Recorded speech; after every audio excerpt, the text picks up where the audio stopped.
കൂട്ടുകാർക്ക് നല്ലൊരു ദിവസം ആശംസിച്ചാണ് മാമ്പഴത്തിന്റെ പുതിയ വീഡിയോയിലേക്ക് സ്വാഗതം. ആദ്യമായിട്ട് കാണുന്നവരാണെങ്കിൽ ചാനൽ ഇഷ്ടപ്പെട്ട ഒന്ന് സബ്സ്ക്രൈബ് ചെയ്യാൻ മറക്കരുത്. അതോടൊപ്പം തന്നെ കണ്ടുകൊണ്ടിരിക്കുന്ന എല്ലാവരുടെ സപ്പോർട്ടിലേക്കും തുടർന്നും പ്രതീക്ഷയോണ്ട് നമുക്ക് നേരെ ഗീതുവിന്റെ ഗോവിന്ദന്റെ ഇന്നത്തെ ഒരു അടിപൊളി വിശേഷത്തിലേക്ക് അങ്ങോട്ട് പോയാലോ. ഇന്നത്തെ വിശേഷത്തിൽ കാണിച്ചിരിക്കുന്ന ഗീതുവിനോട് രേഖ പറയണം, അതെ ഗോവിന്ദനെ വിശ്വസിക്കരുത് കേട്ടോ, ഗോവിന്ദൻ ചതിക്കൂന്ന് പറയാ. അതെന്താ രേഖ അങ്ങനെ പറഞ്ഞത്? അല്ല, കഴിഞ്ഞ ദിവസം ഞാൻ രഞ്ജുവിന്റെ മുറിയുടെ മുന്നിൽ കൂടെ പോകുമ്പോൾ ആ കേട്ട സംഭാഷണം, ഗോവിന്ദൻ രേഖയും തമ്മിലുള്ള സംഭാഷണം ഉണ്ടായിരുന്നു. അത് കേട്ട കാര്യങ്ങളൊക്കെ രേഖ ഗീതുവിനോട് പറയുവാണ്. ആ സമയത്ത് രഞ്ജു ഗോവിന്ദനോട് പറഞ്ഞ കാര്യങ്ങൾ, എത്ര കാലമായി ഞാൻ കാത്തിരിക്കാൻ തുടങ്ങിയിട്ട്, ഇനിയെങ്കിലും എൻ്റെ കാത്തിരിപ്പിനൊരു വിരാമം വേണ്ടേ, എനിക്കൊരു നല്ല ജീവിതം കിട്ടണ്ടേ, ഇനി എത്ര കാലം എന്ന് വെച്ചാൽ ഞാനിങ്ങനെ കാത്തിരിക്കുന്നത്, അധികം വൈകാതെ തന്നെ നിന്റെ ആ ആഗ്രഹം നടക്കൂന്ന് ഗോവിന്ദട്ടൻ രഞ്ജുവിനോട് പറയുന്നത് ഞാൻ കേട്ടതെന്ന് പറയാം. അത് ചിലപ്പോൾ രേഖയ്ക്ക് തോന്നിയതായിരിക്കും എന്ന് പറയാം. ഇത് ശരിക്കും ധ്യാനിനെ കുറിച്ചുള്ള കാര്യങ്ങൾ ആ ഗോവിന്ദനോട് രഞ്ജു പറഞ്ഞത്, പക്ഷെ തെറ്റിദ്ധരിക്കുകയോ ചെയ്ത രേഖ. ഗോവിന്ദൻ അങ്ങനെയും ചെയ്യില്ല എന്ന് പറയാം. ഇല്ല, ഞാൻ ശരിക്കും എൻ്റെ ചെവി കൊണ്ട് കേട്ടത് ഗീതു, അതാ ഞാൻ പറഞ്ഞതെന്ന് പറയാം. ആകെപ്പാട് സങ്കടമായിപ്പോയി ഗീതുവിന്. ഗീതു രേഖനെ കെട്ടിപ്പിടിച്ച് കരയുവാണ്. പിന്നീട് ഗീതു പറഞ്ഞു, ഇതിന്റെ സത്യങ്ങളൊക്കെ എനിക്ക് അറിയണം. ഈ രഞ്ജു ആരാന്നുള്ളത്, രഞ്ജുവിന്റെ അച്ഛൻ ആരാ, അമ്മയാരാ, അങ്ങനെയാണെങ്കിൽ അവരുടെ വീട്ടുകാരെ പോയി കണ്ട് രഞ്ജുവിനെ ഇവിടുന്ന് കൊണ്ടുപോകാൻ പറയണം. എത്രയും പെട്ടെന്ന് ഈ രഞ്ജുവിനെ ഇവിടുന്ന് മാറ്റണം എന്ന് പറയാം. രേഖ പറഞ്ഞു, അത് ശരിയായിട്ടുള്ളൊരു കാര്യമാണ്. അയ്യപ്പേടൻ ഇവിടെ ഉണ്ടായിരുന്നെങ്കിൽ അയ്യപ്പേടന് സത്യങ്ങളൊക്കെ അറിഞ്ഞാനും എനിക്ക് ഇത് പറയാം. ഒരു പക്ഷെ അതുകൊണ്ടാണ് ഈ അയ്യപ്പേടനെ മാറ്റിയത്. രഞ്ജു ഇവിടെ നിൽക്കുന്നതുകൊണ്ട് അയ്യപ്പേടന് ഇഷ്ടമില്ലായിരിക്കും. അതുകൊണ്ടായിരിക്കും ഗോവിന്ദൻ ചിലപ്പോൾ തീർത്ഥാടനത്തിനെന്നും പറഞ്ഞ് അയ്യപ്പേടനെ പറഞ്ഞു വിട്ടിരിക്കുന്നത്. ഒരു കാര്യം ചെയ്താലോ, ഞാൻ ഇന്ന് ഗോവിന്ദനെ വിളിച്ചു നോക്കട്ടെ എന്ന് പറഞ്ഞിട്ട് രേഖ, ഗോവിന്ദനല്ല സോറി, അയ്യപ്പേടനെ വിളിച്ചു നോക്കട്ടെ എന്ന് പറഞ്ഞിട്ട് രേഖ അയ്യപ്പേടന്റെ ഫോണിലേക്ക് വിളിക്കുകയാണ്. വിളിച്ചു നോക്കിയപ്പോൾ phone switched off. Phone switched off ആണല്ലോ ഗീതു. തീർത്ഥാടനത്തിന് എന്തേലും ആയിരിക്കും, അതായിരിക്കും ഫോൺ സ്വിച്ച്ഡ് ഓഫ് പറയണേ. ഇനിയിപ്പോൾ എന്ത് ചെയ്യുന്നു ചോദിക്കുകയാണ്. എന്താണെങ്കിലും പ്രശ്നമില്ല, എങ്ങനെയാണെങ്കിലും രഞ്ജുവിനെ കുറിച്ചുള്ള സത്യങ്ങളൊക്കെ ഞാൻ കണ്ടുപിടിക്കും, അതിനി ഒരു മാറ്റവും ഇല്ലെന്ന് പറയാണ്. പിന്നീട് കാണിക്കുന്ന കാഞ്ചന ആ മുകളിലേക്ക് കയറി വന്നു കഴിഞ്ഞപ്പം ആകെപ്പാടെ സങ്കടപ്പെട്ട് ഇങ്ങനെ രാധികാമ്മ നിൽക്കുന്ന കണ്ടു. രാധികാമ്മനെ കണ്ടപ്പോൾ കാഞ്ചന എങ്ങോട്ട് ചിന്തിച്ചു, അല്ല കഴിക്കണമൊന്നുമില്ലേ, ഫുഡൊന്നും കഴിക്കണില്ലേ എന്ന് ചോദിക്കുക. വൈകുന്നേരം മാമിയൊന്നും കഴിച്ചില്ല, അതേ ഇപ്പോഴും ഒന്നും കഴിക്കാതിരുന്നിട്ടുണ്ടെങ്കിലേ തളർന്ന് വീഴില്ലെന്ന് ചോദിക്കണം. അതേ കാഞ്ചന, നീ വെറുതെ എന്നെ ദേഷ്യം പിടിപ്പിക്കാൻ പറ്റില്ല, നീ നിന്റെ കാര്യം നോക്കാൻ പറയാണ്. അതല്ല മാമി, മാമി ഇങ്ങനെ കഴിക്കാതിരുന്നിട്ടുണ്ടെങ്കിൽ എനിക്ക് വിഷമമാണ്. അതെന്താ, നിനക്കെന്താ ഞാൻ കഴിക്കാതിരുന്ന വിഷമം? മാമി കഴിക്കേണ്ട ഫുഡും കൂടെ ഞാൻ കഴിച്ച് ഞാൻ അങ്ങനെ വീപ്പക്കുറ്റി പോലെ ആയിക്കൊണ്ടിരിക്കുമല്ലേ നിൽക്കണം. ഒന്ന് പൊക്കോണം എൻ്റെ കൺമുന്നിൽ എന്ന് പറഞ്ഞുകൊണ്ട് അങ്ങ് ദേഷ്യപ്പെട്ട് രാധികാമ്മ അങ്ങോട്ട് കയറിപ്പോണം. രാധികാമ്മയ്ക്ക് സഹിച്ചില്ല ആ കാഞ്ചന പറഞ്ഞ കാര്യങ്ങളൊന്നും. പിന്നീട് കാണിക്കുന്ന രേഖയും ഗീതവും കാഞ്ചനയും കൂടെ സംസാരിച്ചുകൊണ്ടിരിക്കുന്നു. ഈ സമയത്താണ് വിലാസിനെ അങ്ങ് നെഞ്ചത്തടിച്ച് നിലവിളിച്ചോണ്ട് അങ്ങോട്ട് വന്നേ. എന്നെ അമ്മ എന്ത് പറ്റിയെന്ന് ചോദിക്കണം. പോയി മോളെ, എല്ലാം പോയെന്ന് പറയാം. അമ്മ എന്ത് പോയെന്ന്, അച്ഛൻ എന്തെങ്കിലും പറ്റിയെന്ന് ചോദിക്കണം. ഓ, നിന്റെ അച്ഛൻ പോയ കാര്യമല്ല പറഞ്ഞേ, പിന്നെന്താ? അയ്യോ, ഞാനിന്ന് അമ്പലത്തിൽ പോയപ്പോൾ അവിടെ വെച്ചൊരു കൈനോട്ടത്തിക്കാരനെ കണ്ടായിരുന്നു. ഈ തത്തമ്മേനെ കൊണ്ട് ചീട്ടെടുപ്പിക്കുന്നേ, അവർ ചീട്ടെടുത്തു. എൻ്റെ കാര്യത്തിൽ കുഴപ്പമില്ല, പക്ഷേ നിന്റെ കാര്യത്തിൽ ചീട്ടെടുത്ത ചീട്ട് അത്ര നല്ല ചീട്ടല്ല കിട്ടിയെന്ന് പറയാണ്. അതെന്താമ്മ അങ്ങനെ? അത് പറയാൻ പറ്റില്ല, അങ്ങനത്തെ ഒരു ചീട്ടാ കിട്ടിയത്. അവര് പറഞ്ഞു, മുറിയിലാണെങ്കിൽ ശിവന്റെയും പാർവതിയുടെ വിഗ്രഹം വെക്കണമെന്നാ പറഞ്ഞേ, ഒരു ഫോട്ടോ വെക്കണമെന്നാ പറഞ്ഞെന്ന് പറയാം. ഓ, ഈ അമ്മയുടെ ഒരു കാര്യം, അമ്മ അതിലൊന്നും വിശ്വസിക്കണ്ട കേട്ടോ, അങ്ങനെയൊന്നും ഇല്ലാന്ന് പറയണേ. പെട്ടെന്ന് ഗീതുവിനെ രേഖ അങ്ങോട്ട് വിളിക്കുകയാണ്. ഇങ്ങോട്ട് വന്നേന്ന് പറഞ്ഞ് വിളിച്ചോണ്ട് പോവാ. നമ്മൾ മുമ്പ് ഒരു കാര്യം പറഞ്ഞില്ലായിരുന്നോ, രഞ്ജുവിന്റെ കാര്യം, ഇതുമായിട്ട് വല്ല ബന്ധമുണ്ടോ? അതാണ് നിന്റെ അമ്മ ഇങ്ങനെ ഓടി വന്നേ. അമ്മ പറയുന്നത് അത്ര ഇങ്ങനെ അവിശ്വസിക്കണ്ട കേട്ടോ, ഒരു ഫോട്ടോ വെച്ചാൽ തീരാവുന്ന പ്രശ്നമുള്ളെങ്കിൽ അത് വെക്കുന്നല്ലേ നല്ലതെന്ന് ചോദിക്കുകയാണ്. ഗീതുവിന് പെട്ടെന്ന് ശരിയാണ്, രേഖ പറയുന്നതിലും കാര്യമുണ്ട്. പിന്നീട് നേരെ അങ്ങോട്ട് വരുവാണ്.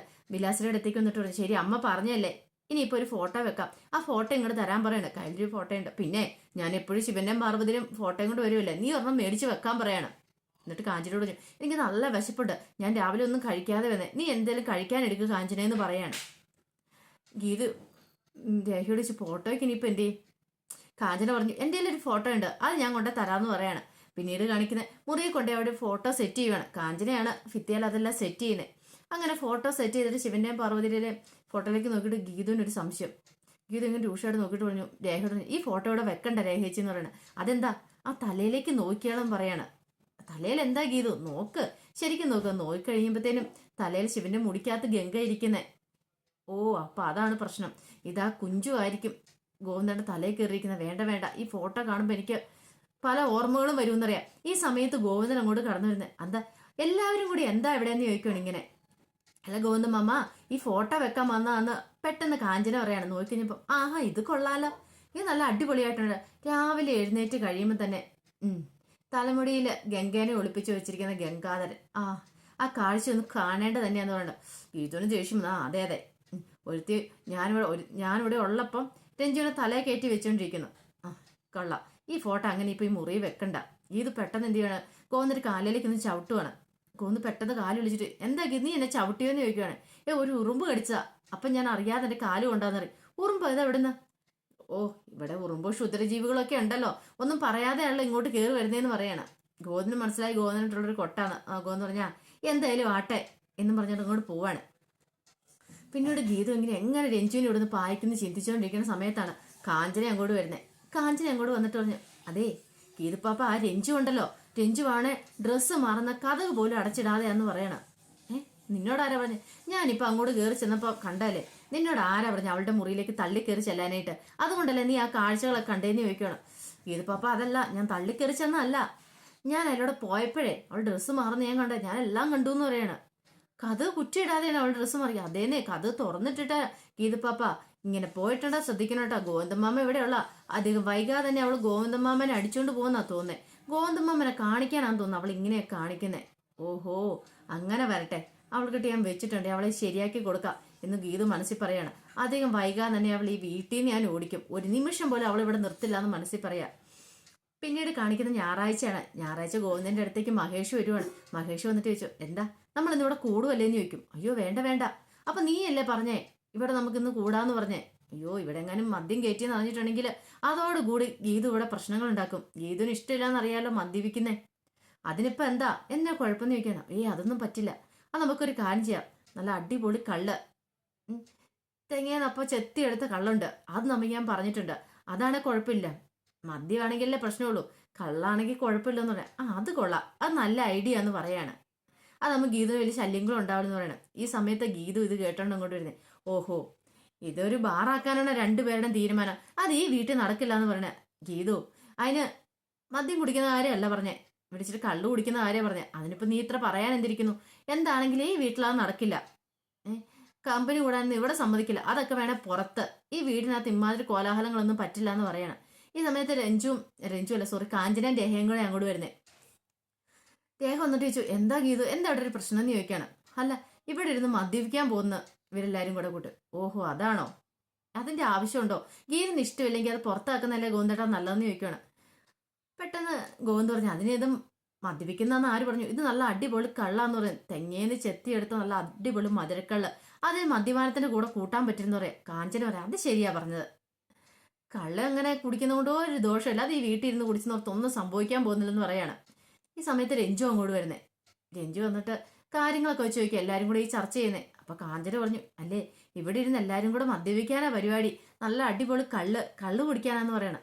ആഹാ അത് കൊള്ളാലോ, കുറെ കാലമായി നല്ല അടിപൊളി കള്ള് കുടിച്ചിട്ട്, എന്നാ നമുക്കവിടെ കൂടിയാലോ എന്ന് ചോദിക്കുകയാണ്. ഗീതുവിന്റെ മുഖം കൂടെ മാറി. ഗീതു പറഞ്ഞു, അതൊക്കെ ഈ വീടിന് പുറത്ത്, ഈ വീട്ടിൽ ഇമാതിരി കാര്യങ്ങളൊന്നും നടക്കില്ലെന്ന് പറയണം. രഞ്ജു പറഞ്ഞു, ഇതെന്താ ഗോവിന്ദേട്ടാ ഇങ്ങനെയൊക്കെ, ഇവർ ഈ നൂറ്റാണ്ടിലൊന്നും ഉള്ളതല്ലേ, ഇച്ചിരി കള്ളു കുടിച്ചു നോർത്തി ഇപ്പൊ ഒന്നും സംഭവിക്കാൻ പോകുന്നില്ല. വീടിനകത്ത് വെച്ചാലോ കുടിക്കത്തില്ലെന്നുള്ളൂ, നമുക്ക് പുറത്തേക്ക് ഇരിക്കാം, ആ പുൽത്തകടിയെ പോയിരുന്നു കുടിച്ചിട്ട് ആർക്കൊരു കുഴപ്പമില്ലെന്ന് പറയണം. ഗീതുവിനെ കൂടെ മുഖം അടി കിട്ടിയവരായിപ്പോയി. ഗീതു രേഖേനെ നോക്കി. പിന്നീട് ഗോവിന്ദും മഹേഷും രഞ്ജു എല്ലാം കൂടെ പുറത്ത് പുൽത്തകടിയെ പോയിരിക്കുകയാണ്. ചെയറൊക്കെ സെറ്റ് ചെയ്തിട്ട് അവിടെ പോയിരിക്കുകയാണ്. ഈ സമയത്ത് കള്ളും കൊണ്ട് ചെത്തുകാരൻ അങ്ങോട്ട് വരുന്നേ. കൊണ്ടിട്ട് ആ കള്ള മാട്ടത്തോടു കൂടി അങ്ങോട്ട് കൊടുക്കുവാണ്. മഹേശ്വരന് അതെ ഈ മാട്ടം പിന്നെ തന്നാ പോരെ നിൽക്കുക, അത് മതി, ഉച്ചയാകുമ്പോൾ ഞാൻ വന്ന് എടുത്തോളാം എന്ന് പറയാണ്. ഈ സമയത്ത് രേഖയോട് ഗീത പറഞ്ഞു, ഇതെങ്ങനെ പോയാൽ പറ്റുമെന്ന് തോന്നില്ല, ഇന്നത്തോടു കൂടി അവളുടെ ഈ കളികളൊക്കെ നിർത്തണം, എന്ത് ഉദ്ദേശമാണ് ഇങ്ങനെയൊക്കെ ഇവള് ചെയ്യുന്നത്. പിന്നീട് കള്ളു ഊറ്റുവാണ്. കള്ളു ഊറ്റിയ സമയത്ത് ഗീത അങ്ങോട്ട് ചെല്ലുക. പെട്ടെന്ന് രഞ്ജു ചോദിച്ചു, അല്ല ടച്ചിങ്സ് ഒന്നും ഇല്ലെന്ന് ചോദിക്കുകയാണ് ഗോവിന്ദനോട്. ഇത് കേട്ടോണ്ടാ ഗീത അങ്ങോട്ട്, ടച്ചിങ്സ് അതെന്തിനാ? ഓ നിനക്കിതൊന്നും അറിയത്തില്ലല്ലോ അല്ലേ, നീ ഈ നൂറ്റാണ്ടിൽ ജനിച്ച പെൺകുട്ടിയൊന്നും അല്ലല്ലോ. പിന്നെ ഗീതു ഇതൊക്കെ നമ്മൾ അറിഞ്ഞിരിക്കേണ്ട കാര്യങ്ങളാ, നിന്നെ പറഞ്ഞിട്ട് കാര്യമില്ല, ഇതൊന്നും നിനക്ക് പറഞ്ഞാൽ മനസ്സിലാവുന്ന കാര്യങ്ങളല്ലോ എന്ന് പറയണം. ഗീതുവിന് അങ്ങോട്ട് വല്ലാത്തൊരു ബുദ്ധിമുട്ടായിപ്പോയി. ഗീത പറഞ്ഞു, ഓ ഞാൻ ഈ നൂറ്റാണ്ടിലെ ഞാൻ ഇച്ചിരി പഴയതൊക്കെ തന്നെയാ, പകുതി ഇറക്കത്തുള്ള വേഷം ഇട്ടുകൊണ്ടിരിക്കുന്നതായിരിക്കും ഈ നൂറ്റാണ്ടിലെ പെണ്ണല്ലേ, അങ്ങനെ ഇരുന്നാൽ മാത്രമോ ഇപ്പോഴത്തെ പെൺകുട്ടി ആവണമെന്ന് അങ്ങനെ വല്ല നിബന്ധന എന്തെങ്കിലും ഉണ്ടോയെന്ന് ചോദിക്കുവാണ്. അങ്ങനെ രഞ്ജുവും ഗീതുവും തമ്മിലുള്ള അടുത്തൊരു അംഗത്തിനുള്ള അടുത്തൊരു അംഗം കുറിക്കുകയാണ്. അതിന്റെ വിശേഷങ്ങളൊക്കെയാണ് നമ്മളൊന്ന് കണ്ടേന്ന് പറഞ്ഞിട്ടുണ്ടെങ്കിൽ ഇതിന് ബാക്കി വിശേഷങ്ങളായിട്ട് വൈകുന്നേരത്തെ പ്രമോയും ഞാൻ വരാട്ടോ. ഒരിക്കൽ കൂടി എല്ലാവർക്കും നല്ലൊരു ദിവസം ആശംസിച്ചുകൊണ്ട് നിർത്തുന്നു. നന്ദി.